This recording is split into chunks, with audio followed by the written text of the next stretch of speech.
പെട്ടമിടുക്കി ആരാധ്യ രജീഷ്. മാനസദസ്സിന് വന്ദനം.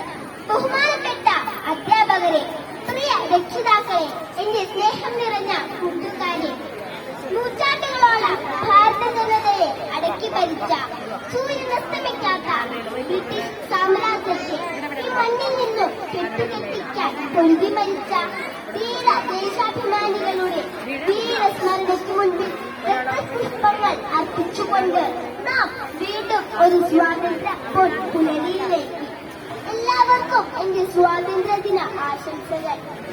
അധിനിവേശത്തിന്റെ രാജ്യങ്ങള പൊട്ടിച്ചെറിഞ്ഞ് ഇന്ത്യ സ്വാതന്ത്ര്യത്തിന്റെ അനന്ത വിഹാരത്തിലേക്ക് പറന്നുയർന്ന സുവർണ ദിനമാണ് 1947 ഓഗസ്റ്റ് 15. വിദേശി ശക്തികളുടെ കരങ്ങളിൽ ശ്വാസം മുട്ടിക്കഴിഞ്ഞ ഭാരതം സ്വാതന്ത്ര്യത്തിന്റെ അമൃതം തുറന്ന മഹത്തായ സുദിനം. ആഗസ്റ്റ് 15 ഇന്ത്യക്കാരുടെ പുനർജന്മത്തിന്റെ ദിനമായിരുന്നു.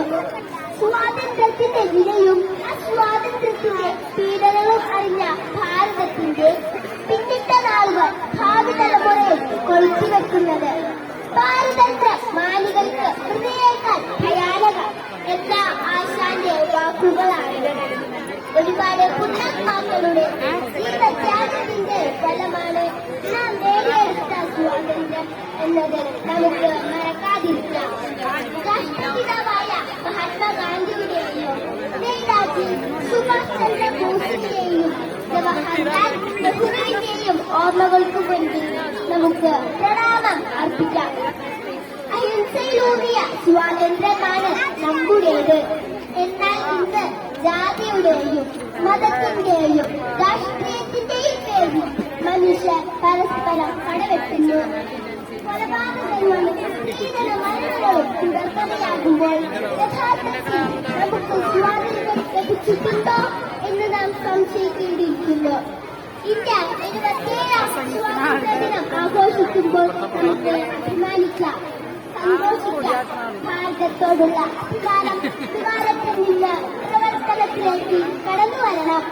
ഭാരതം എന്റെ നാടാണ്, എല്ലാ ഭാരതീയരും എന്റെ സഹോദരി സഹോദരന്മാരാണ് എന്ന് 1000 വട്ടം പ്രതിജ്ഞ ചെയ്താലും നാം യഥാർത്ഥ ഇന്ത്യക്കാരാകില്ല.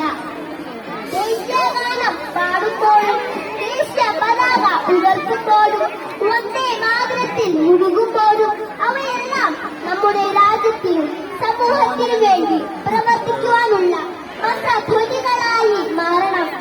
നമുക്ക് നല്ല മനുഷ്യരാകാം.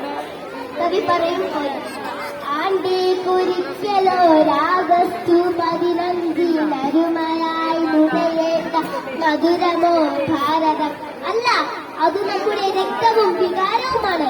അഴിമതിയും ഭിന്നതകളും കലഹങ്ങളുമില്ലാത്ത ഇന്ത്യയാണ് എന്റെ സ്വപ്നം, നമ്മുടെ സ്വപ്നം. ആ സ്വപ്നം സാക്ഷാത്കരിക്കാൻ നമുക്ക് സാധിക്കട്ടെ എന്ന് ആഹ്വാനം ചെയ്തുകൊണ്ട് നിർത്തുന്നു. നന്ദി. ജയ് ഹിന്ദ്.